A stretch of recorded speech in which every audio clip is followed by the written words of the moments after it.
Hi, everyone. Welcome. We are here again for another Season One story. This is an opportunity for us at Season One to give our incredible members as much visibility in the world as possible. These are going to be the guys and girls who are going to occupy the future of football. And today we have the wonderful Aaron. Aaron, how are you? I'm good, thank you. Yourself? Good. Yeah, I'm all right, mate. The sun is out, so I'm not going to complain. I feel like we're over the long winter.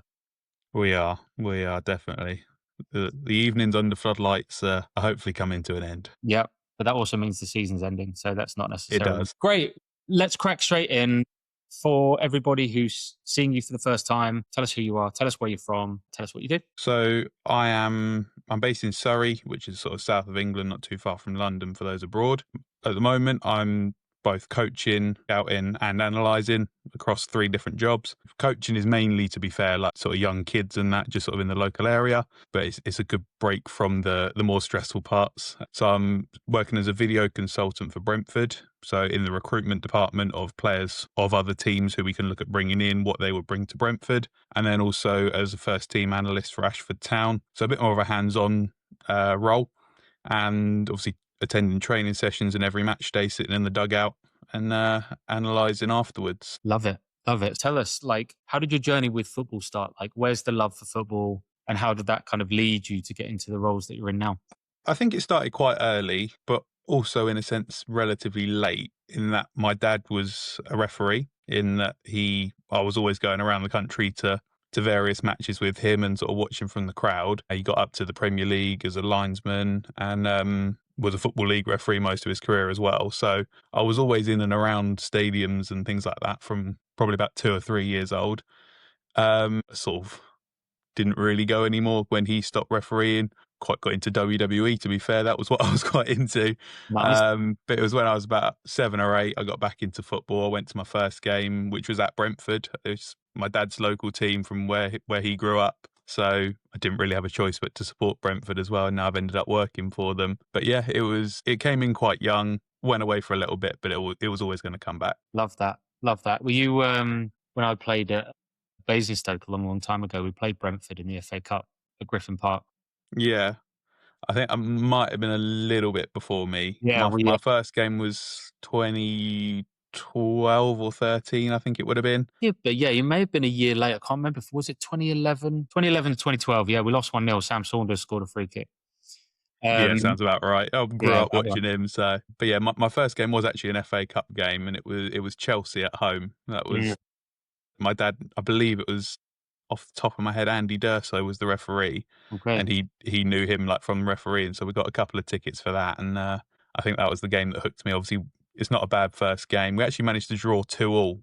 And this was Chelsea had just won the Champions League, and they went on to win the Europa League that season. And I think it was Fernando Torres scored right at the end. We were 2-1 up, and Fernando Torres scored. So when we were in League One, we were still proving that we can cause an upset here and there. So tell us, a lot of our members obviously are very early, right, in their careers. They're navigating, they're looking for a foot in the door, which is what I hear a lot. And obviously they'll look to someone like you, and obviously you're doing multiple jobs, but obviously the Brentford one is something that would be quite attractive to a lot of our members. So, give us a little insight about how you fell into the role at Brentford. I think it was, I won't lie, it was probably a little bit of luck in that I, over the summer from leaving college, so I left college in June. I did a course in sports, come out of that with one of the highest grades I could have, and then was working for Brentford by October. Over that sort of few month period, it was almost just a case of putting my name out there. In all honesty, I sent off countless emails, to be honest with you. I can't even remember the list of teams that I sent emails to across various emails from their website or people on LinkedIn, those sorts of things. And it was almost just seeing what stuck. And I only heard back from a handful. Brentford were one of them. And they basically gave me, it wasn't a traditional job interview. It was more of a, here is a player that we're looking at, do a trial report kind of thing. And we'll see if you know what you're talking about and we like how you write. So it was very much one of them. They gave me a couple of days to do 2 reports on 2 players they were interested in and got them done. And they liked me. So yeah, a little bit of luck in that sense that it was the right time for them as well, that they were looking to bring more people on. I'm working for them on a self-employed basis, so it's more of a case of not being full time, but hopefully it might lead to something further down the line. As you say, having your foot in the door at Brentford at a club like that, there's always going to be opportunities in sort of the scouting side of things. Mm. Obviously, a club renowned for it as well. So it's quite interesting to see it from the inside as well. Yeah, amazing. What obviously persistence is a skill there. Definitely, 100%. You make your luck, but with what you do specifically, what would you say for other people who are in that similar position, right, that you were before you went to Brentford? What skills do you think people need? What skills did you apply that you think really helped you get Brentford to go, cool, that's exactly what we're looking for. Would love to work more closely with you. I think I've always been able to read a game of football, and that's always something I've always watched it from quite an analytical point of view rather than a fan's point of view. I think there is definitely a difference between the two. Even standing in the terraces now at some games, you think the person next to me does not know what they're talking about. But I've always been able to read a game of football quite well. But I also think there's some things to do with personality, in that if you're not the personality for football, then it can be a struggle. So it's more of being adaptable, I think. You've got to learn your environments, and that can be quite quickly as well. I think you've got to be quite determined. You've got to stick at things, and as I said, I sent off quite a few emails, never heard back, still haven't to this day, 3 years on. So you've got to be quite determined and know what you want to do. But as long as you're hardworking and as long as you keep at it, I think that will get you most of the way. Mm. Then it's a point of, once you've got your foot in the door, that's the hardest part. It is, unfortunately, but obviously season one's that's what we're aiming to do. Once you've got your foot in the door, it's then a choice of, right, I've got my foot in the door, I've done the hard work, or is it then that's when you push on and you start to learn your trade, as it were. It's really good advice. I think the adaptability is super, super important. I think we, as a sport, move so quickly. And again, 100%. you'll see that from creating scouting reports to the social media content creation, having to turn around content within an hour or two of an announcement. So that adaptability is super, super important. Yeah, exactly. I mean, for example, like the Brentford reports I get week by week, they choose a player in a game they want me to watch that player in. It could be a sort of older player in somewhere in South America, or it could be a young player coming up in England. It could be literally from anywhere. The style of football is obviously very different. So it's being about adaptable in what you watch, how you see a game, and how you work as well. Especially with the transfer windows, as you say, the quick turnarounds. Transfer windows can be quick turnarounds. There was one report, for example, I got sent at 4 o'clock on one day, needed to be done by 11 o'clock the following morning. And then nothing came of it. So again, that determination of putting your life aside, might have gone out that evening, seen some friends, had to do a report, and nothing came from it. You just got to stick at it. Really good advice. Really good advice. I think it resonates with me, certainly. I think, you often go out to the world, do your work, you work hard, you're resilient, and more often than not, it doesn't yield the result that you want. But that doesn't mean that you're either bad at what you do. It is the environment, and that's, the Yeah, nature, I guess, of the workplace. yeah, So that's a really, really great piece of advice. How do obviously you spread across the different clubs at the different levels, like yeah. what are if you could give me like one of the biggest differences and one of the biggest similarities between the kind of two main roles, the Ashford and the Brentford, for example, like what's the big difference and the big similarity? Brentford's more individuals. Where I'm working in the recruitment sector, it's more, what can this individual come in and add to the team? There is an element to that of Ashford, of course, because we're always looking to build the strongest team we can. But it's a lot more team based. There's a good environment at Ashford, and I'm more involved in it than I am with Brentford. So I think that you get to know the people a lot closer. I think the main difference is probably maybe the intensity of it, in that being in a management team isn't easy. It is quite full on, and obviously with other jobs on top of that, it can feel like a bit of an extra weight, but it's worth it if you get the 3 points on Saturday. That's the way that I've got to see it. Yeah. And also, I'm not the manager. Do you know what I mean? I'm not getting it the worst, and I've just got to do what I can and do what I need to do. Do you find the pressures are the same, even though the roles are different? To an extent, yeah. I think that some of the players that I get asked to report on for Brentford do probably come with a little bit of pressure. There are some some names who are like household names. Mm. I know the player before I've even got a report on them. So that probably comes with a little bit of pressure in terms of this is one that is probably pretty well known and probably has some strength to it that could end up happening. I think the pressures of Ashford probably are more because I know everyone there. Everyone knows what my roles are. I know what everyone else's roles are. I've got a job to do, they've got a job to do. So that's probably more of the pressure that if I'm not doing what I need to do, Yeah. I'm gonna get repercussions of it, and so be it. So that's sort of a bit of an extra bit of motivation to keep me going. Yeah. Yeah. Really great. So with all these things you've got going on, again, you're still kind of relatively early stages and doing incredibly well. What's the goal? What's the goal for you kind of looking forward? Is there like a dream role? Is there a specific kind of pathway you want to go down? Like what does the future look So yeah, I mean, I'm only 21. This is my third full season. I did a little bit towards the end of 22, 23, and then 23, 24 was my first season. I've had coming to the end of the third season now. But yeah, I think the end goal would be to do something along the lines of what I'm doing, or hopefully at a higher level. That's not being disrespectful to Ashford. It's a club I love. Got lots of good friends there and so many good people at the club as well. But hopefully at a higher level. Quite a few. I'm quite lucky as well that there's a fair few teams at the higher levels not too far from me as well. So I've got some opportunities to do that. Also, sort of over the summer, looking into next season, I'm potentially going to be setting up my own business, sort of to do with analysis and those sorts of things. Still very much in the early stages, but hopefully by July we'll be ready to launch that as well. That's exciting. Very exciting. Yeah, I know that. very exciting. Oh, that's like going out on your own. Tools do you use specifically for kind of, I guess both analysis and scouting? Is it a case of you just kind of going and being very manual? Or are there tools that you kind of collaborate with? Yeah, what are you using at the minute? I think it is quite manual, to be fair. There's with Brentford, we've got a shared account for Y Scout, which is unbelievable. It's very expensive, but Mm. it is for a professional club. It's you couldn't ask for anything more. So that's the main thing. And then we've got a sort of software that we all have logins to and upload our reports to. Ashford is a bit more manual. We've got the VO camera, which obviously a lot of non-league clubs will have the little green boxes that you'll see on the top of a stand. We've obviously got the VO software to go with that and watch them back. That's probably the most collaborative. I obviously go and take the clips that I need to, and then it's something like CapCut or iMovie, something along those lines, to put them together into some compilations or to make any annotations.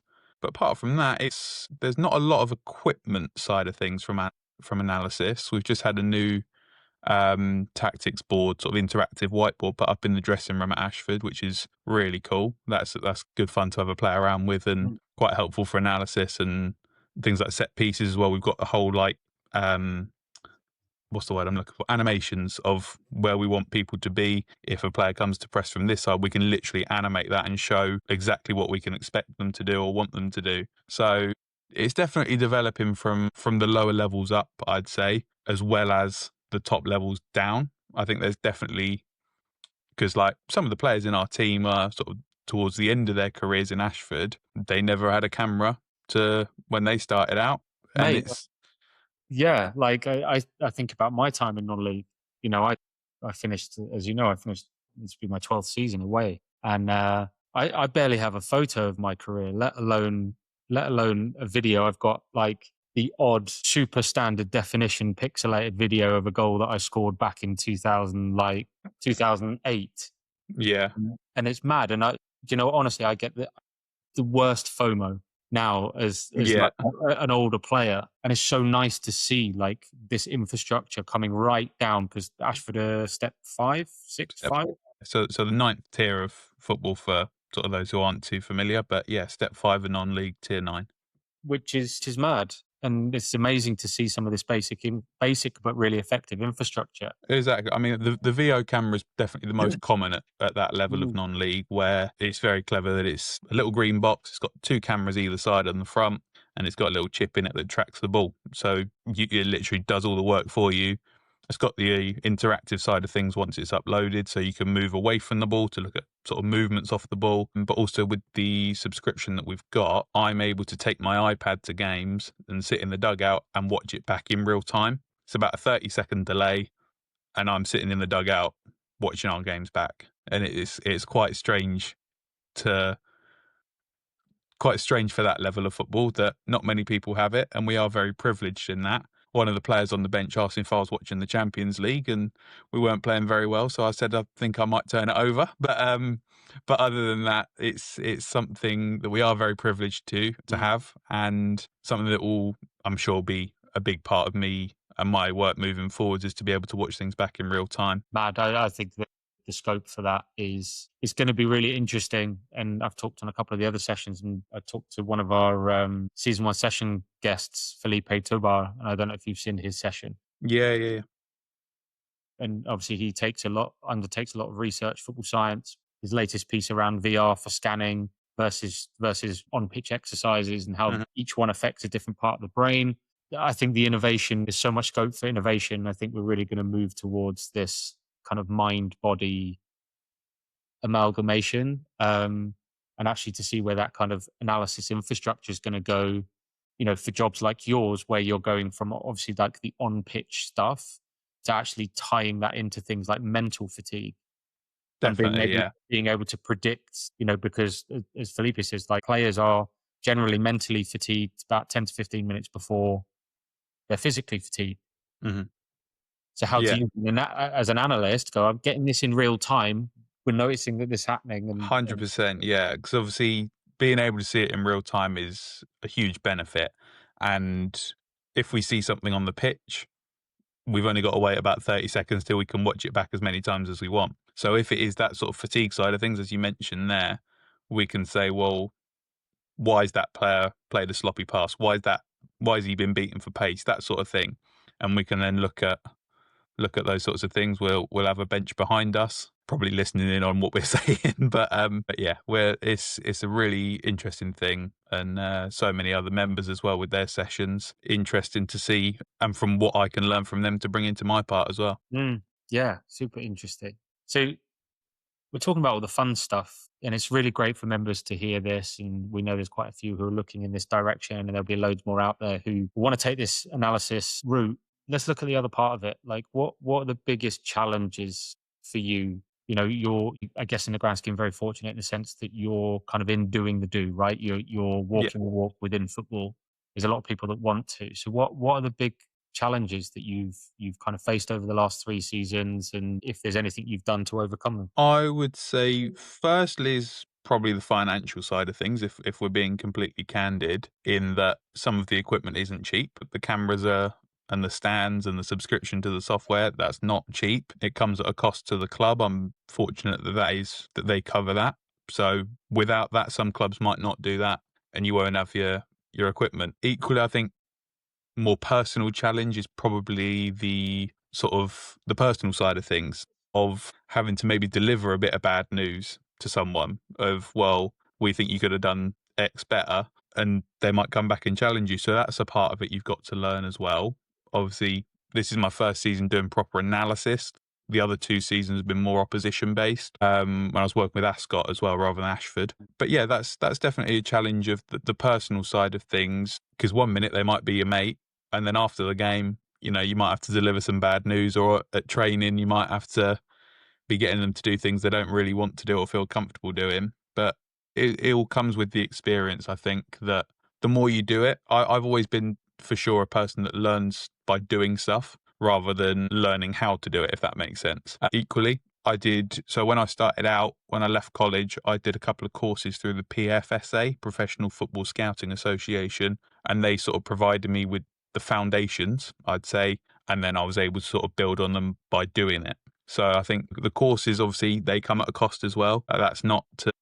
It's not a lot, in all honesty. I think it was the level ones, they do sort of some bundle deals to put them all together for a bit cheaper than buying them individually, but they do come at a cost.